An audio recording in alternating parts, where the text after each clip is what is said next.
እዚህ ጋር የምናየውን ኤቢ የሚለውን ቬክተር ሮዞን ቬክተር ማለት ነው።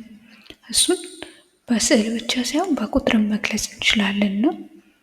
ይህንን በጽሁፍ ስንገልጸው ኤቢ ብለን ከላዩ ላይ ቀስት እናደርጋለን። ዝም ብዬ አንድ ቀስት ብቻ ማድረግ ለምዶብኛል፣ ግን ሙሉ ቀስትም ይደረጋል፣ አንድ ቀስትም ይቻላል።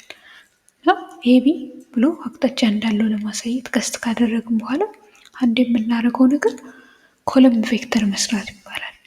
ኮለም ቬክተር ስንሰራ በመሰረቱ እያደረግን ያለነው ኤቢን ለመስራት ከኤ ተነስቶ ወደ ቢ ለመራመድ በኤክስ አቅጣጫ ስንት መራመድ አለብን፣ እንዲሁም በዋይ አቅጣጫ ስንት መራመድ አለብኝ ነው እያልኩ ያለሁት ነው።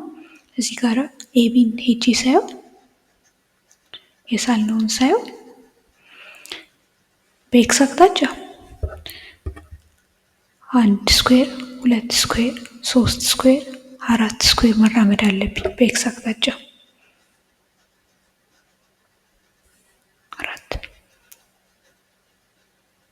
አራት ስኩዌሮች ማለት ነው። በዋይ አቅጣጫ ደግሞ ወደ ላይ ማለት ነው 1 ስኩዌር 2 ስኩዌር 3 ስኩዌር መራመድ አለብኝ። በኤክስ አቅጣጫ 4 በዋይ አቅጣጫ 3 ብራመድ ከቬክተሪ መነሻ እስከ ቬክተሪ መድረሻ ተርሚናል ፖይንት ድረስ ደርሳለሁ እና በዚህ መልክ